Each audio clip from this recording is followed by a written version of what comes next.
باز یک مرتبه دیگر السلام علیکم دوستان عزیز، هموطنان گرامی. این آخرین قسم دهه های سار و خرمی می باشد. من میخواستم در این قسم برنامه کم باشد درباره دهه های سار و خرمی معلوماتی ناکافی هم باشد داده باشم و با همین موضوع دهه های سار و خرمی را جنبست میکنیم. در نوارهای آینده دهه های فراب، عالم آباد، موسی بازار، غزنی پایان بالا، دهه های گرد و اطراف ماغیان و راغچ و زینداود را انتظار شوید. رفتیم.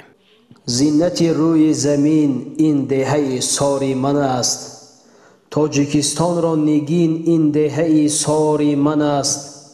جنت اندر میان کوهساری تاجیکان، خود به چشمانت ببین این دهه ساری من است. چشم ساری بی غبارش کان زر در سر بود، زین سبب هم معنی نامش نثار زر بود. بس که تاجیکند و اصیلند زی نسل آریا، تاج دولت ساریان را دائما در سر بود. اسلام حقدادوف. دهه سار تقریبا 3-4 کیلومتر دورتر از دهه ماغیان جایگیر است. این دهه کلانترین دهه در شورای جماعت ماغیان به حساب می رود و در بین کوههای سربلند جایگیر بوده یک دریاچه شوخ و بیقرار آن را از بین دو تقسیم می کند. از قسمت پایانابی دریای سار دهه خرمی جایگیر است. از قسمت بالایی بعد 25 کیلومتر دهه فراب و موسی بازار جایگیر هستند. پیران روزگار دیده نقل میکنند که در گذشته این دهه جنگلزار بوده است و پرنده های زیاد در شاخه های درختان آن عمر به سر می بردند و اطراف آن کوه ها همه جنگلزار بودند و نزدیکی دهه سار بازار چوب نیز چند عصر کار کرده است. در مسئله معنای دهه سار بعض نظرها هرگونه هستند. برخی میگویند شاید پسایند سار به این معناست که ایشان میگویند مثل کوه سار، چشم سار، خاک سار و امثال اینها، یعنی فراوان بودن انسانهای صاحب معرفت و دانشمند و خودآگاه و خداآگاه. باید یادآور شد که در وسط دهه سار مزار وجود دارد که به نام خالد ابن ولید یاد می شود و بزرگی این شخص در جهان اسلام خیلی مشهور است.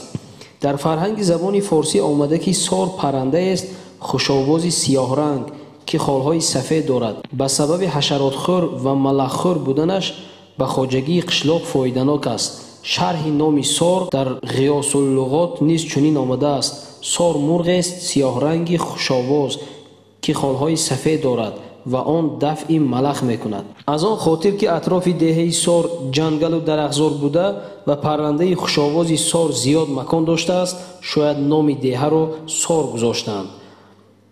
تا برپا شدن حکومت شوروی آدمان دهه سار در موضعهای ناو دهه، ناو خشک، دشت حسنچی، دشت مورستان و کترود زمینهای کلان داشتند و در آن زمینها باغ‌ها بنیاد نموده از سرشوی بهار تا تیر ماه به آن جایها کوچیده می رفتند.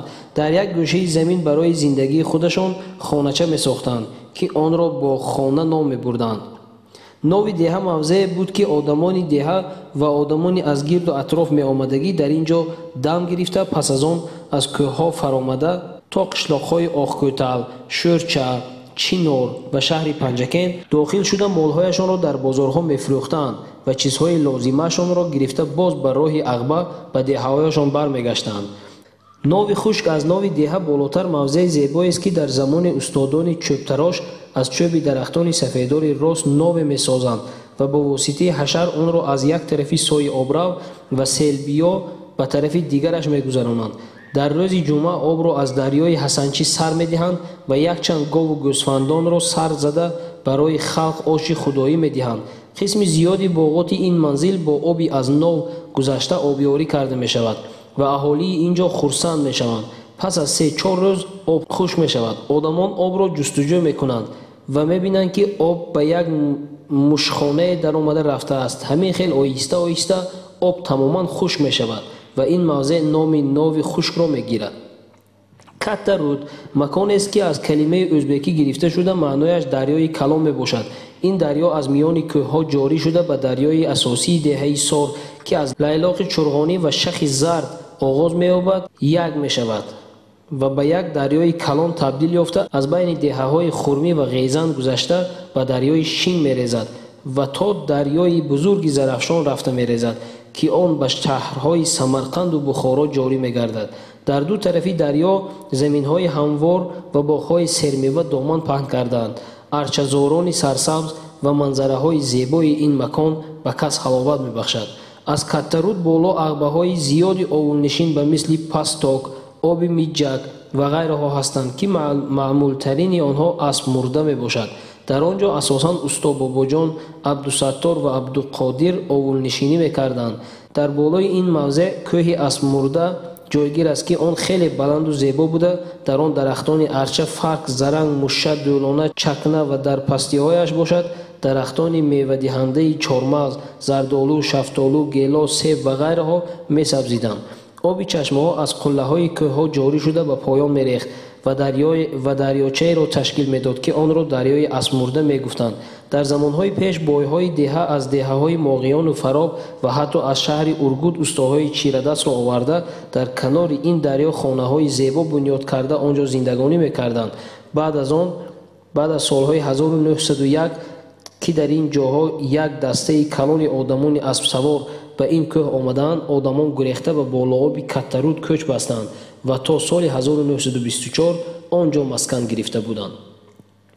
аз рӯи нақли гузаштагон аввалин авлодоне ки ба ин деҳа омаданд аз 5 ё 6 оила иборат буда, онҳо аз ҳисор омада дар ин мавзеъ маскан мегиранд. номи ин авлодро гирдакиҳо мегуфтанд, чунки онҳо дар вақти хӯрокхӯрӣ ҳама аҳлона дар сари як дастархон гирд нишаста таом мехӯрданд.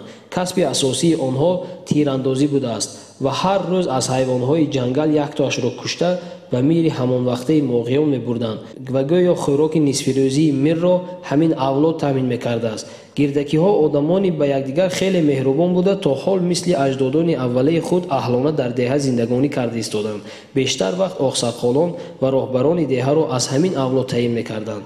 баъди инҳо авлоди Бобо Ҳусейн ба ин деҳа меояд. шахси аввалине ки аз ин авлод ба сор омадааст, Ниёз ном дошта ва ин мард аз Тошканд буд. бинобар ин ӯро Ниёзи Тошкандӣ мегуфтанд. дар деҳаи Сор ҳама он нуқтаҳои хизматрасоние ки барои хоҷагии халқ зарур аст мавҷуд аст, яъне сартарошхона, устохона, оҳангархона, осиё, нуқтаи тиббӣ, мактаби миёнае ки дар деҳаи Сор амал мекунад рақами 28 буда ба номи Сайфиддин Нисоев номгузорӣ шудааст, ки директораш Раҷабов Рустам мебошанд. аҳолии деҳаи Сор тақрибан 4000 буда, аз маркази ҷамоат 3 километр ва аз маркази ноҳия 44 километрро ташкил медиҳад. деҳаи Хурмӣ бошад тақрибан 2000 нафар аҳолӣ дошта, аз маркази ноҳия 44 километр ва аз маркази ҷамоат 1 километр дуртар ҷойгир аст.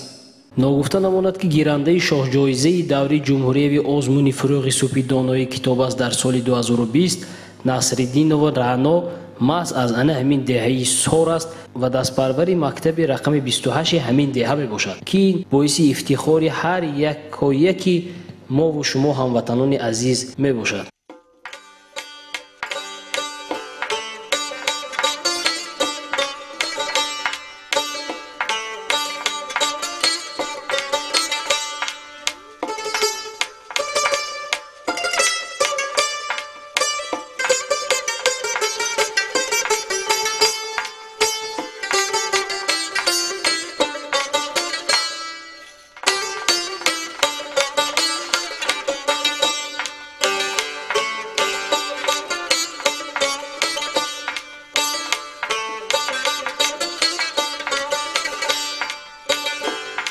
دوش آرزوی شکسته بودم،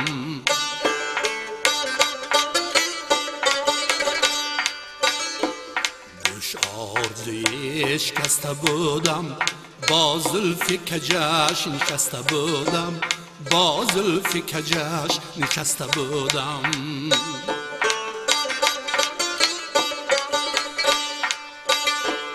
پیوند به آن تناب کرده، از رشته جام گذشته بودم، از رشته جام گذشته بودم.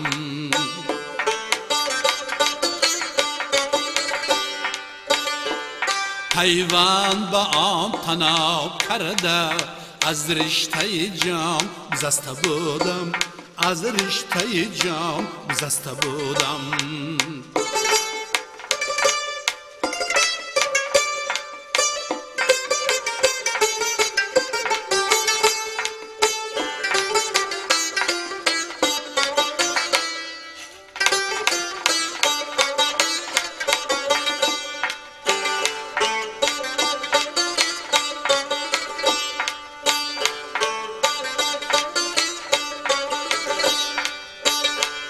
خوش گفت دلم به ناز آن چشم، از غمزه اگر شکسته بودم.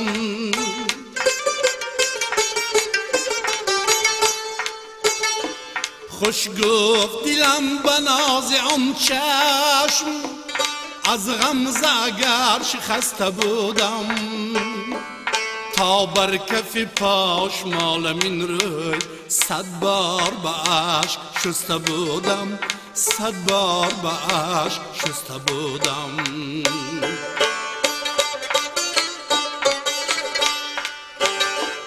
تا بر کف پاش مالمین روی 100 بار به اشک شسته بودم، 100 بار به اشک شسته بودم.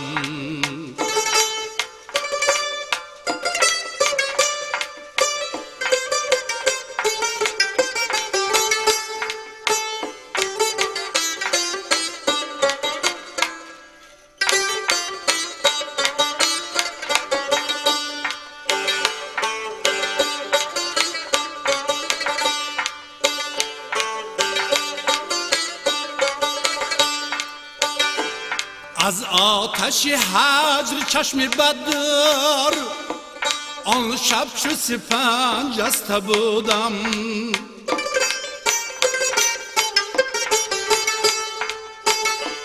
از آتش هجر چشم بدر آن شب چو سپنج جسته بودم. فی الجمله به دولتی رخی دوست از ننگ کمال رسته بودم، از ننگ کمال رسته بودم.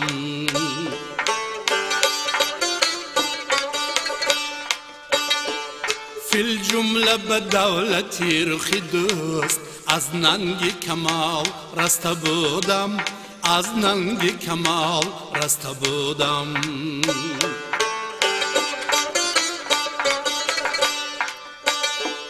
دوش آرزوی شکسته بودم، با زلف کجش نشسته بودم، با زلف کجش نشسته بودم.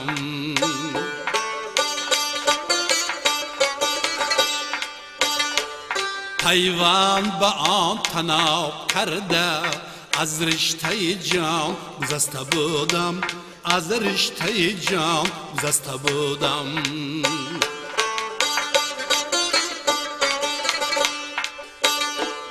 تا بر کف پاش مالمین روی 100 بار به اشک شسته بودم، 100 بار به اشک شسته بودم.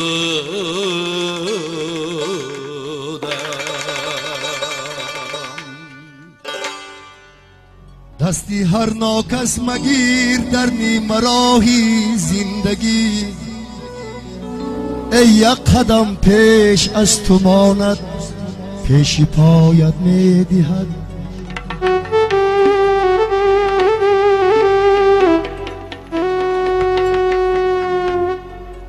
دل فگارا پیشی هر ظالم مبر روی نیاز، ای رو خداگوی و خدا جوشم خدایت می دهد.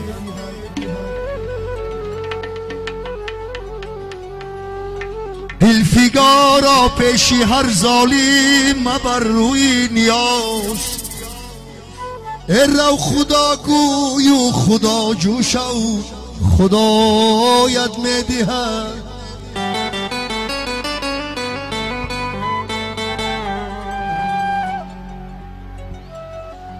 از ناحقی زمانه رنجیده من، نیکو بدی آدما نگردیدم من. با این همه پسندی ملامت نزند وای، با این همه را دوباره سنجیدم من.